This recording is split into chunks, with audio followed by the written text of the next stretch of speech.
디모데후서 3장 1절에서 5절.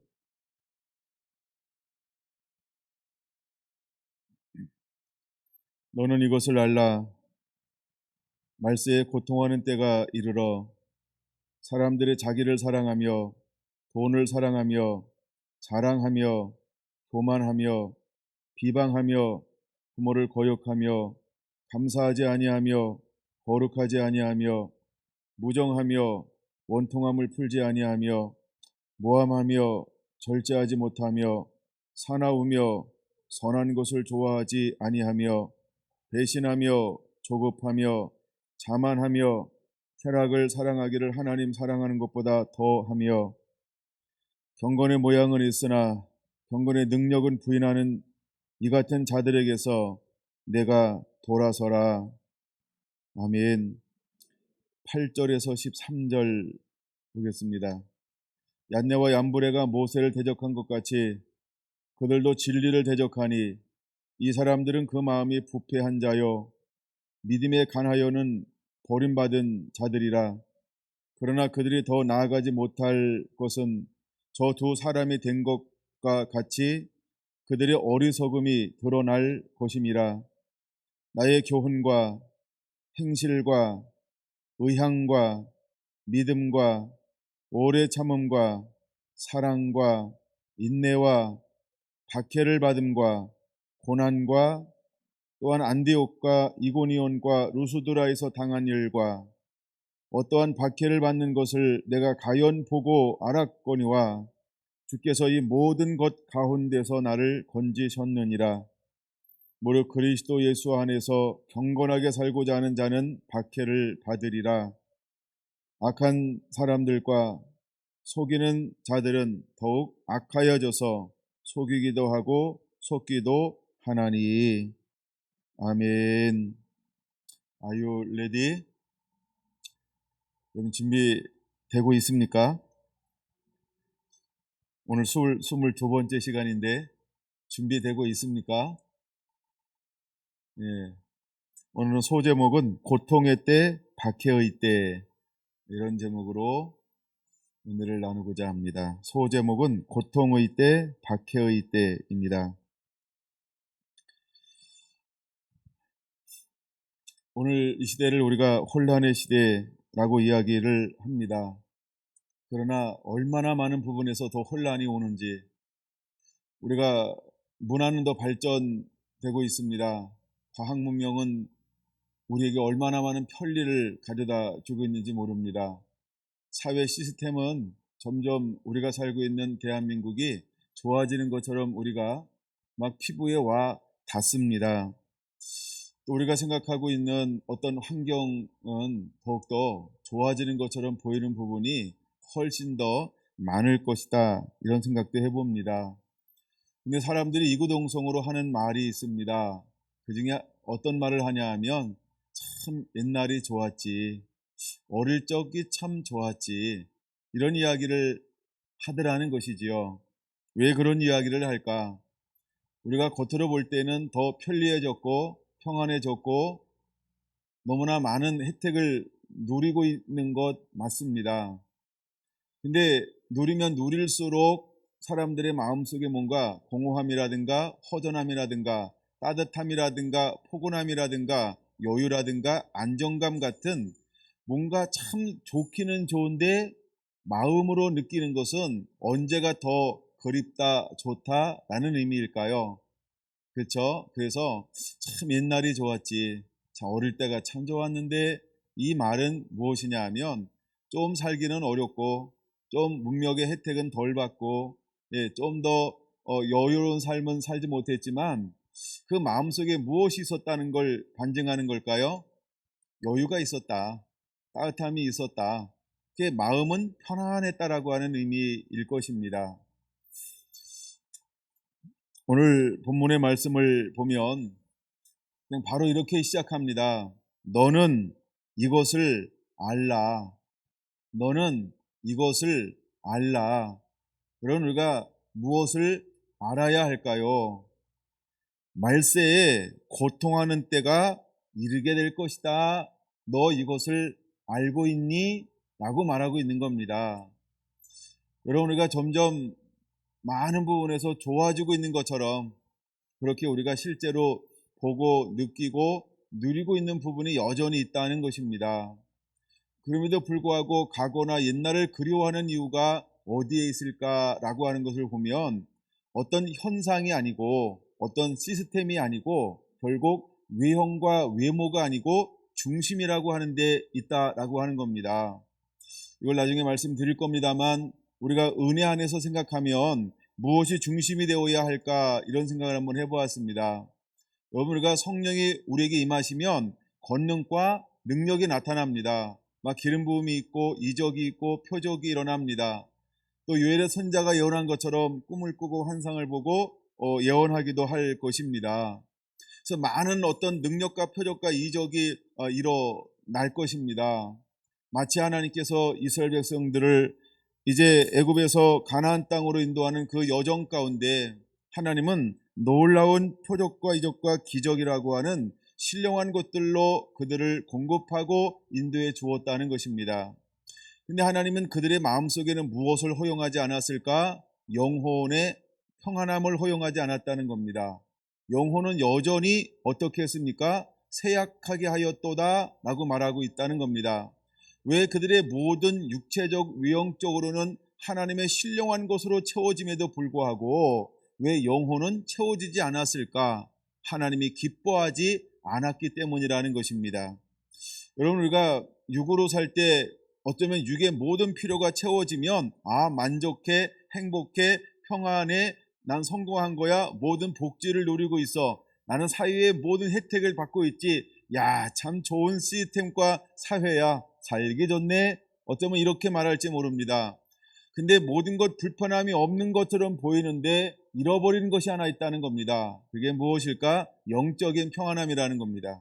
육적인 모든 것들이 채워지고 공급되어지고 있는데 여러분, 우리는 육이 채워진다고 정말 평안함이 찾아오는 것은 아닙니다. 우리는 육의 존재가 아니라 영의 존재라고 하는 것입니다. 그래서 여러분, 영이라고 하는 것은 위로부터 내려오는 하나님과 관계에서만 만들어질 수 있는 것입니다. 그래서 말세에 무엇이 이를 것을 우리가 알아야 할까라고 하면 고통하는 때가 이를 것이다 라고 하는 것입니다.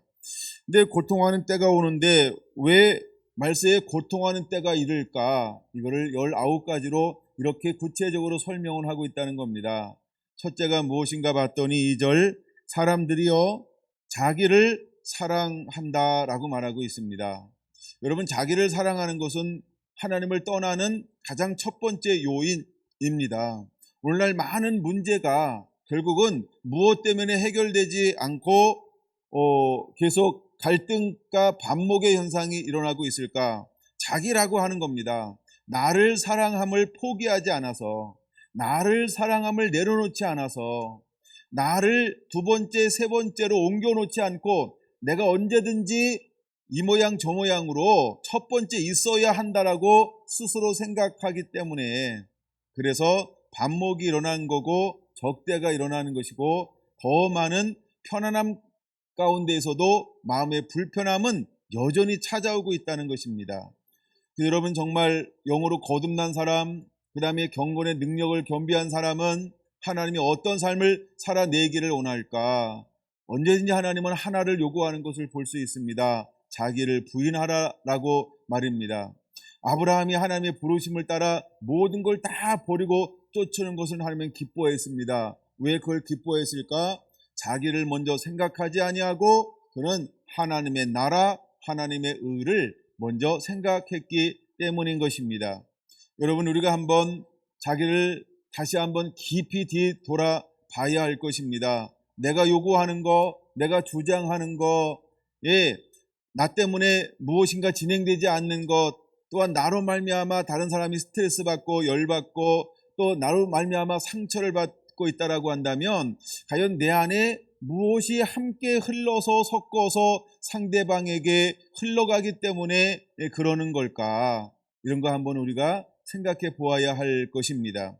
만약에 우리가 가정에서 부부간에 서로 스트레스를 받고 있다라고 한다면 거기에는 무엇인가 섞여 있기 때문에 스트레스를 받는 겁니다. 만약에 부모와 자녀 간에 무엇인가 소통이 원만하게 이루어지지 않는다라고 한다면 그 안에는 무엇인가 섞여서 흘러나가고 있기 때문에 원만한 관계를 유지할 수 없다는 것입니다. 우리가 직장에서 동료들이나 또한 사회에서 여러 사람들을 만날 때 무엇인가 불편함이 있다고 한다면 단순히 그 불편함이 외부로부터 내게 다가오는 것일까?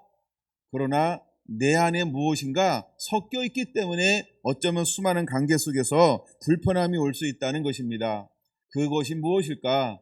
어쩌면 이 19가지 중에서 19가지 몽땅 들어있을 수 있으나 첫 번째 무엇이라고 말하고 있냐 하면 자기를 사랑함이라는 것입니다. 자기를 사랑함. 그래서 주님은 언제나 자기를 사랑하지 말고 주님을 먼저 사랑하는 것이 자기를 사랑하는 것이다라고 말씀을 하고 있는 것입니다. 여러분, 두 번째 계명을 주면서 주님께서 우리에게 뭐라고 말씀하고 있습니까? 내 이웃을 내 몸같이 사랑하라라고 말하고 있는 것입니다. 여러분, 이 말은 너를 먼저 사랑해 이걸 말하는 게 아니고요. 너는 주는 자가 돼야 된다. 너는 흘려보내는 자가 돼야 된다. 너는 하나님께 받은 것을 그대로 나눔으로 인해서 너의 존재의 가치가 드러나게 될 것이다 라고 하는 걸 보여주고 있는 것입니다. 이걸 한마디로 표현하면 어떤 은사나 능력이나 임재나 기름 부음이 아니라 인격이다 라는 말로 드러낼 수 있다는 것입니다. 이제 우리는 무엇으로 준비가 되어져야 할까? 정말 하나님을 닮는 인격으로 준비되어짐이 우리 안에 일어나야 할 줄로 믿습니다. 그래서 이제 우리가 마지막 때에 고통하는데 왜 고통하게 되는 고통의 원인이 어디에 있는가? 다시 한번 19가지를 하나하나 살펴볼까요? 첫째, 자기를 사랑한다는 겁니다. 둘째, 돈을 사랑한다는 것입니다. 셋째, 자랑한다는 겁니다. 넷째, 교만한다는 겁니다. 다섯째, 비방한다는 겁니다. 여섯째, 부모를 거역하는 것입니다. 일곱째, 감사하지 아니합니다. 여덟 번째, 거룩하지 아니합니다. 그 다음에 무정합니다. 그 다음에 원통함을 풀지 않습니다. 11번째, 모함합니다. 12번째, 절제하지 못합니다. 13번째, 사납습니다. 그 다음에 14번째, 선한 것을 좋아하지 않습니다. 그 다음에 15번째, 배신합니다. 16번째, 조급합니다. 17번째, 자만합니다. 그리고 18번째, 쾌락을 사랑하기를 하나님 사랑하는 것보다 더 합니다. 하나 더 있죠? 19번째, 경건의 모양은 있으나 경건의 능력은 부인하는 자, 이 같은 자들에게서 내가 돌아서라 라고 말하고 있는 것입니다. 여러분, 말세에 고통하는 때가 이르는 이유가 무엇일까? 바로 19가지로 말미암아 고통하는 때가 이른다라고 하는 것입니다. 여러분이 19가지에 없는 것이 있습니다. 무엇이 없을까요? 19가지 속에 19가지를 한마디로 딱 표현한다고 한다면 육체의 열매, 이렇게 표현할 수 있다는 것입니다. 이 19가지는, 이 18가지는 육체의 일이고 육체의 소욕이고 육체의 열매로 구성되어져 있습니다. 우리가 믿음 안에 있다고 하면서, 우리가 경건하다고 하면서 여전히 우리 안에 혼합되어서 육체의 열매들을 발산하고 있다고 한다면 우리는 고통하는 것을 면하지 못하게 될 것이라고 하는 것을 보여주고 있는 것입니다. 여러분, 우리가 하나님께 인정받는 자가 되기 원합니까? 우리 마음에 하나님이 주시는 평화를 누리기를 원하십니까? 그러면 이제 우리의 삶 가운데 어떤 은사나 능력이나 임재나 기름 부음보다 더 이제 우리가 한 발 더 깊이 들어가서 만져짐을 당해야 할 것이 있다는 것입니다. 무엇이 만져짐을 당해야 할까? 이것을 우리는 성품이다라고 말합니다. 다른 말로 인격이다라고 말하고 있는 것입니다. 이제 우리가 무엇으로 준비되어져야 할까? Are you ready? 여러분, 준비하기를 원합니까? 이제는 우리가 성품을 준비해야 할 줄로 믿습니다. 우리의 인격을 준비해야 할 줄로 믿습니다. 정말 이제 우리가 인격으로, 어떤 인격으로 만들어져야 할까? 거기다가 선 하나 껴두고 잠시 갈라디아서 5장으로 한번 다녀올까 합니다. 갈라디아서 5장은 우리에게 22절 이렇게 말하고 있습니다. 22절 보겠습니다. 오직 성령의 열매는 이라고 말합니다. 여러분, 성령의 열매라고 하는 게 뭘까? 이것이 바로 인격이라는 것입니다. 이것이 바로 성품이라고 하는 것입니다. 우리가 하나님의 영의 인도함을 받으면 우리 안에는 이와 같은 9가지의 열매들이 우리 안에 맺혀지게 될 것이다. 그래서 드러나게 될 것이다 라고 하는 것입니다. 이제 저와 여러분의 인격은 어떤 인격이어야 할까? 저와 여러분의 성품은 어떤 성품이어야 할까? 저와 여러분은 어떤 열매를 통하여 하나님이 우리 안에 계시고 우리가 하나님의 사람인 것을 드러내는 자가 되어야 할까? 여러분, 세상 사람과 하나님의 사람을 구분한 것이 있습니다. 무엇으로 구분할 수 있다라고 성경은 말하고 있습니까? 열매를 보아 그를 알 수 있다라고 말하고 있는 것입니다. 그러므로 인격, 이 성품은 우리를 드러내는 정체성이 되어야 한다는 것입니다. 말세에 고통하는 때가 이르는 것을 하나님은 우리가 알기를 원합니다. 근데 우리가 고통받는 것이 아니고 이것을 마지막 때에 하나님의 평안을 가지고 오히려 세상에 선한 영향력을 끼치기 위한 하나님의 준비된 사람이 되기 위해서 우리 안에 드러나야 할 것이 있는데 무엇이 구체적으로 드러나야 할까? 22절 성령의 열매를 하나하나 한번 살펴볼까요? 첫째가 무엇입니까? 사랑이라는 것입니다. 근데 육체의 열매 중에 첫 번째가 무엇입니까? 자기를 사랑한다는 겁니다. 사랑은 똑같은데 하나는 자기를 위한 육체적인 사랑이요, 하나는 이웃을 위한, 하나님을 위한 이타, 다른 사람을 위한 나눔, 헌신, 희생이 전부 포함된 섬김, 인내, 모든 것이 포함된 사랑이라고 하는 것입니다.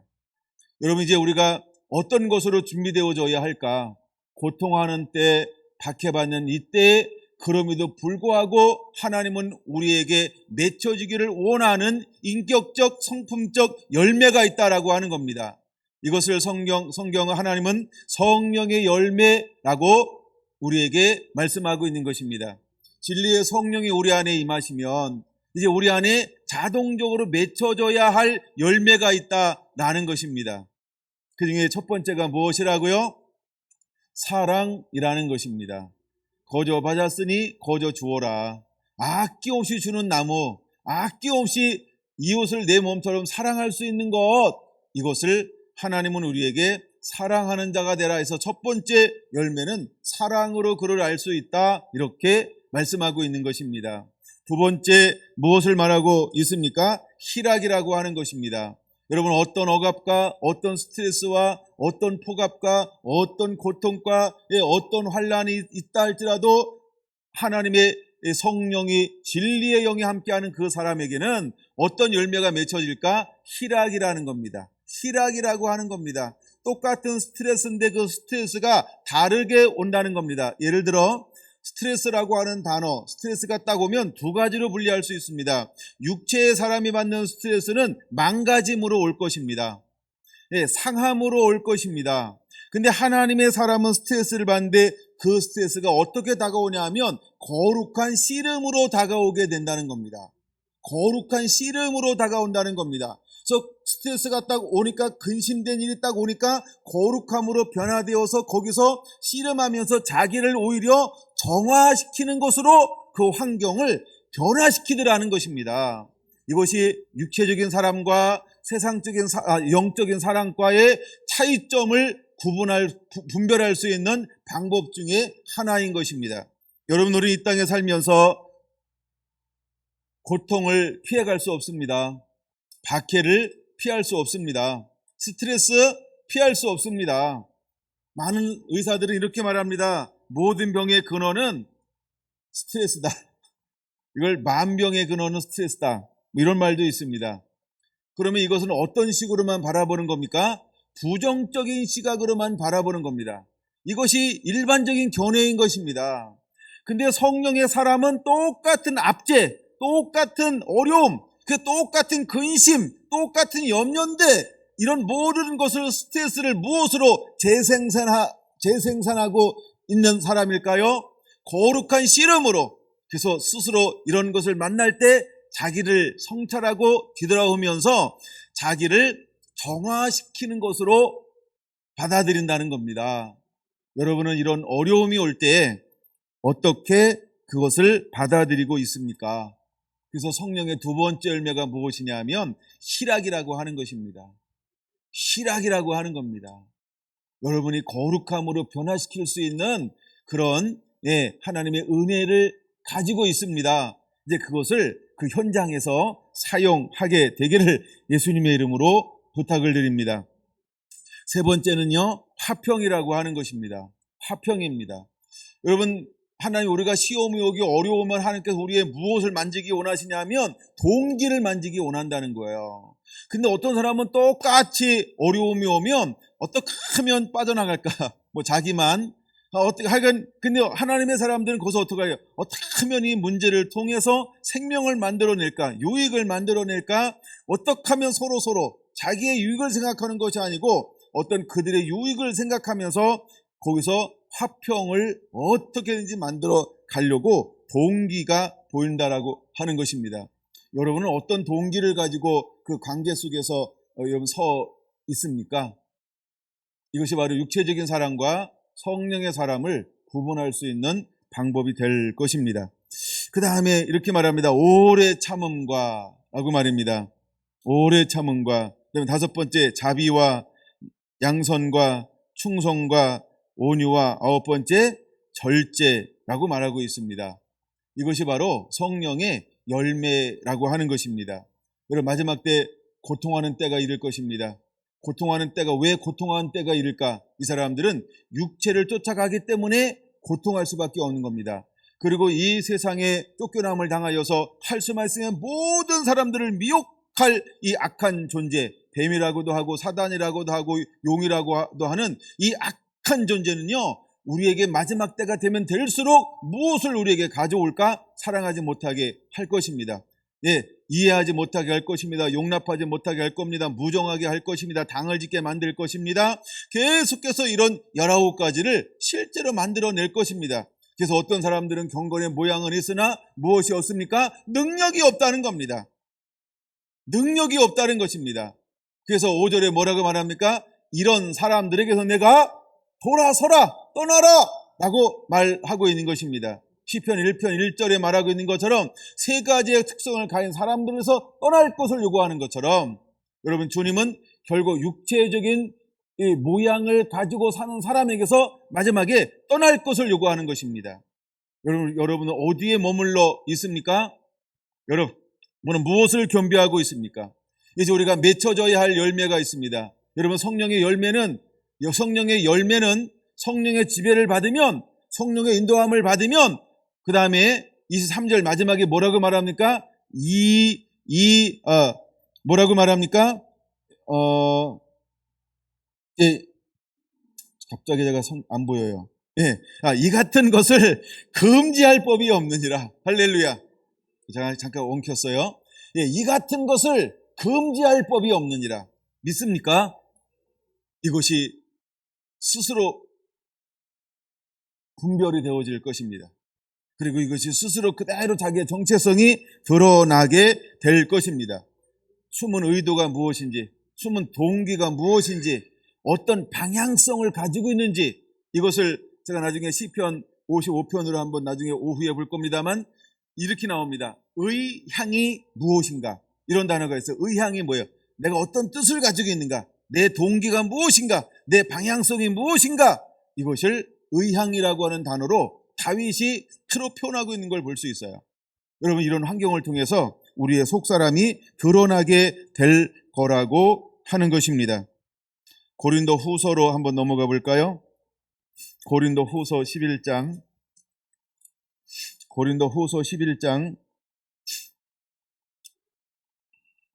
16절부터 한번 보겠습니다. 내가 다시 말하노니 누구든지 나를 어리석은 자로 여기지 말라. 만일 그러하더라도 내가 조금 자랑할 수 있도록 어리석은 자로 받으라. 내가 말하는 것은 주를 따라 하는 말이 아니요 오직 어리석은 자와 같이 기탄 없이 자랑하노라. 여러 사람이 육신을 따라 자랑하니 나도 자랑하겠노라. 너희는 지혜로운 자로서 어리석은 자들을 기쁘게 용납하는구나. 누가 너희를 종으로 삼거나 잡아먹거나 빼앗거나 스스로 높이거나 뺨을 칠지라도 너희가 용납하는도다. 나는 우리가 약한 것 같이 욕되게 말하노라. 그러나 누가 무슨 일에 담대하면 어리석은 말이나마 나도 담대하리라. 그들이 히브리인이냐 나도 그러하며 그들이 이스라엘이냐 나도 그러하며 그들이 아브라함의 후손이냐 나도 그러하며 그들이 그리스도의 일꾼이냐 정신없는 말을 하거니와 나는 더욱 그러하도다. 내가 수고를 넘치도록 하고 옥에 갇히기도 더 많이 하고 매도 수없이 맞고 여러 번 죽을 뻔하였으니 유대인들에게 40에 하나 감한 매를 5번 맞았으며 3번 태장으로 맞고 1번 돌로 맞고 3번 파선하고 일주야를 깊은 바다에서 지냈으며 여러 번 여행하면서 강도의 위험과 강의 위험과 강도의 위험과 동족의 위험과 이방인의 위험과 시내의 위험과 강야의 위험과 바다의 위험과 거짓 형제 중에 위험을 당하고 또 수고하여 애쓰고 여러 번 자지 못하고 줄이며 목마르고 여러 번 굶고 춥고 헐벗었노라. 이 일 위에는 고사하고 아직도 날마다 내 속에 놀리는 일이 있으니 곧 모든 교회를 위하여 염려하는 것이라. 할렐루야. 여러분, 이 말이 우리에게 무엇을 보여주고 있는 걸까요? 이것은 사도 바울의 위대한 고백이라고 할 수 있습니다. 고통의 때, 고난받는 때, 박해의 때에 수없이 다가오는 그 고난을, 수없이 다가오는 그 박해를 사도 바울은 어떻게 이것을 받아들였고 견뎠고 이겼고 헤쳐나갔는지를 우리에게 보여주고 있는 것입니다. 만약에 사도 바울이 육체를 쫓아갔다라고 한다면 그는 이런 고백을 할 수 없었을 것입니다. 여러분, 사도 바울은 이것을 육체의 영으로 단순히 스트레스 받고 그래서 어떤 몸에 이상이 오고 막 몸이 다운되고 체력을 잃어버리고 그래서 건강이 상하고 그 다음에 마음이 막 전쟁터가 되어서 더 시기하고 막 분내고 막 화내고 이런 걸로 그는 이 환경을 바라보는 것이 아니라는 겁니다. 그는 똑같은 환경이 왔을 때 이것을 똑같은 스트레스를, 똑같은 압제를, 똑같은 매맞음을 어떻게 바라보기 시작했습니까? 그는 거룩의 도구로 바라봤다는 겁니다. 이것을 통해서 하나님이 나를 거룩한 씨름을 하기를 원하는구나. 나와 싸워서 이기는 자가 되기를 원하는구나. 이것이 육체를 죽일 수 있는 기회로 하나님의 삼으려기 원하는구나. 이것이 내 부족한 인격을 다듬기를 원하는 하나님의 방법으로 나를 이 환경을 쓰고 사용하기를 원하는구나. 사도 바울은 여러 가지 환경을 정화의 도구로 바라보았다는 겁니다. 하나님의 사람으로 겸비하는 도구로 그는 바라보았다라고 하는 것입니다. 그리고 오히려 그는 28절에 이렇게 고백하고 있다는 것입니다. 또 날마다 내 속에 놀라는 일이 있으니 곧 모든 교회를 위하여 염려하는 것이라. 여러분, 이 마음이 어떤 마음일까요? 이제는 모든 고통이 다가올 때, 여러분, 육체적인 소욕이 정말로 쓰나미처럼 밀려올 때, 모든 수많은 환난들이 걷잡을 수 없이 다가올 때에 교회가 넘어지지 않고 육으로 치우치지 않고 진리의 성령에 붙들려 이것을 무엇으로 삼기를 원하고 있는 걸까요? 정화의 도구로, 하나님의 사람으로 연단되는 것으로, 준비되어지는 것으로 승화되기를 원하는 마음이 누구에게 있었다? 사도 바울에게 있었다라고 하는 것입니다. 이제 여러분, 우리에게 다가오는 모든 이 환난들이, 그 다음에 오늘 우리가 예배를 이제 많은 코로나19로 인해서 변화들이 일어나고 있을 때 우리가 어떻게 받아들여야 될까?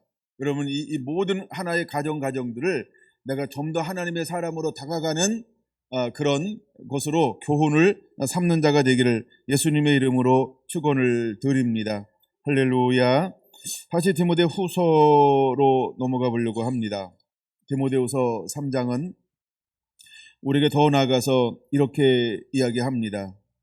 여러분, 2절에서 5절까지 나오는 이 18가지의 모든 제약은 결국 무엇 때문에 당하는 걸까요? 욕심에 끌림 바 되온 것이다. 욕심으로 말미암아 오는 것이다 라고 말하고 있습니다. 여러분, 8절에 말하는 얀네와 얀브레가 어떤 사람인지 압니까? 얀네와 얌브레는 이제 하나님이 모세를 애굽에 보내었습니다. 바로에게 보냈어요. 근데 모세가 바로 앞에서 하나님의 능력, 하나님의 기적을 행사할 때에 그 기적을 흉내내고 따라하고 함께 했던 마술사가 있는데 그들의 이름이 뭐다? 얀네와 얌브레라고 하는 것입니다. 이처럼 때로는 하나님을 떠난 사람들, 교회 밖에 있는 사람들도 뭐 할 수 있다? 기적과 표적과 이적으로 흉내낼 수 있다. 우리가 이미 들어서 알고 있는 것처럼 마지막 때 현상이 뭡니까? 사단이 할 수만 있으면 강명의 천사로 가정하여서 온갖 것을 우리를 미혹하고 유혹하게 할 것이다 라고 하는 것입니다. 근데 놀라운 것이 하나 더 있어요. 얀네라고 하는 이름의 뜻이 있습니다. 얀네라고 하는 이름의 뜻이 무엇인지 아시죠? 유혹하는 자, 이런 뜻을 가지고 있습니다. 얌브레라고 하는 이름의 뜻은 그러면 무엇을 가지고 있을까요? 반란을 일으키는 자다, 이런 뜻을 가지고 있다는 것입니다. 놀랍지 않습니까? 이처럼 오늘날도요, 사단은요 수많은 사람들을 통해서 할 수만 있으면 현상들을 막 일으킬 거예요. 현상들이요. 그래서 우리가 마지막 때에는 현상을 보는 것이 아니라 무엇을 보는 자가 되어야 할까? 열매를 보아야 되는데 그 열매는 어떤 열매일까요? 바로 성령의 열매, 즉 하나님을 닮는 인격을 소유하고 있는가라고 하는, 그래서 인격을 봐야 한다는 것입니다. 이해가 되십니까? 그래서 8절 너무너무 중요한 겁니다. 8절 다시 한번 볼게요. 얀네와 얌브레가 모세를 대적한 같이 그들도, 그러니까 오늘날 마지막 때에도 무엇을 사람들을 대적하여 일어나게 될 겁니까? 진리를 대적하여 일어나게 될 거라는 것입니다. 그래서 제가 이런 어려움, 이런 여러 가지 일을 당하면서 제게 다가오는 어려움들 가운데 붙잡은 말씀이 있어요. 실제로 내 안에 막 사랑이 식어지는 거예요. 너무 사랑이 식어지고 마음의 밭이 정말 원치 않는 마음의 밭이 막 되는 거예요. 가치도 나고 엉겅퀴도 나고 정갈도 있고 막 쏴서 죽이고 싶더라고요. 막 내 안에 막 이런 마음이 막 일어나는 거예요. 근데 제가 이제 오후에 다윗의 마음을 좀 나누려고 그래요. 다윗의 마음을 나누면서 좀 저를 은근히 실어버리려고. 다윗도 보니까 나중에 오후에 고백할 겁니다만, 막 그렇게 기도하더라고요. 막 그들을, 이건 이제 영어로 보면 저것들이에요. 근데 하나님 스올에 멸하소서. 야, 세게 기도하대. 나는 그 정도까지는 안 갔는데 역시 다윗이야. 그래서 제가 그 말씀에 약간 이해하고 들어주세요. 위로를 좀 받았어요. 그게 위로가 되더라고. 제가 좋은 사람은 아니고 좀 나쁜 사람입니다. 그래서 약간 좀 그런 것들이 있기는 했는데, 얀네와 얌브레는 미혹하는 자요, 반란을 일으키는 자라고 하는 겁니다. 그러니까 미혹하고 반란을 일으키니까 그들이 누구를 대적했습니까? 모세를 대적했어요. 근데 오늘날은 사람들이 무엇을 대적할까요? 진리를 대적하여 일어나게 될 겁니다. 진리를 대적하는 사람들이 실제로 일어나게 될 것입니다. 근데 진리를 대적하는데 그들이 교회 밖에 있을까요? 교회 안에 있을까요? 대부분은 안에 있습니다. 안에 있습니다, 그때. 그래서 그들은 진리를 대적하여 일어나게 될 거라는 거예요. 근데 그들의 마음을 잘 살펴보면 어떤 현상이냐 하면 세 가지를 살펴봐야 됩니다. 8절 보세요. 그 마음이 부패한 자요. 왜 그들 대적할까요? 마음이 썩었다는 겁니다. 이런 썩을 놈. 마음이 부패했다, 이게 썩을 놈 같은 거예요. 마음이 부패했기 때문에 진리를 대적하는 거예요. 근데 위형은 그대로 간직할 수 있다는 거예요. 위형은 경건의 모양은 있다는 거예요. 때로는 표적대로 이적도 일어날 수 있다는 거예요. 근데 무엇이 약하다는 거예요? 무엇이 부족하다는 거예요? 인격이 부족하다는 거예요. 성품이 부족하다는 거예요. 성령의 열매가 희미하다는 거예요. 그래서 이런 거예요. 복숭아는 복숭아인데 무슨 복숭아? 그런 겁니다. 개복숭아입니다. 그래서 하여간 우리가 진리를 대적하는 사람이 마지막에 실제로 일어나게 될 것이다. 근데 그들의 면을 살펴보는 건, 첫째, 마음이 부패한 자. 두 번째는 믿음에 관하여는 버림받은 자들이니라. 그럼 믿음에 관하여 버림받았다, 이 말이 뭐예요? 믿음이 없다는 거예요. 그래서 모래 위에 집을 지었지 반석 위에 집을 지은 자가 아니다. 말로는 주여 주여 하는데 무엇이 없다? 순종이 없어요. 말씀대로 살지 않아요. 근데 말씀을 다 주여 주여 모양과 여러 가지 능력을 현상은 가지고 있을 수 있으나 그 중심은 뭐라고요? 아버지의 뜻대로 행동하는 것이 아니고 자기를 위하여 행동하는 사람이 있어요. 자기를 위하여 사용하는 사람들이 있어요. 실제로 많이 있습니다. 여러분이 아는 사람들도 한두 명은 있죠. 세 번째가 뭐냐 하면 9절 이렇게 말합니다. 그러나 그들이 더 나아가지 못할 것은 저 두 사람과 같이 된 것 같이 그들이 어리석음이 드러날 것임이니라. 그게 어리석음이라고 하는 겁니다. 근데 그들은 그것이 우매한 걸 알까요? 어리석은 걸 알까요? 알면 그 길 안 가죠. 그렇죠? 모르니까 가는 겁니다. 왜 모를까요? 마음에 화일 맞았기 때문에 그런 거예요. 그러니까 바로왕이 하나님의 그 마음을 어떻게 냅뒀어요? 바로왕을 완고하게, 완악하게, 굳어버리게 그냥 놔두는 거예요. 그 다음에 로마서 1장에 말하고 있는 것처럼 상실한 대로 내버려 두사. 참 무서운 말씀이 3번에 걸쳐서 나오죠.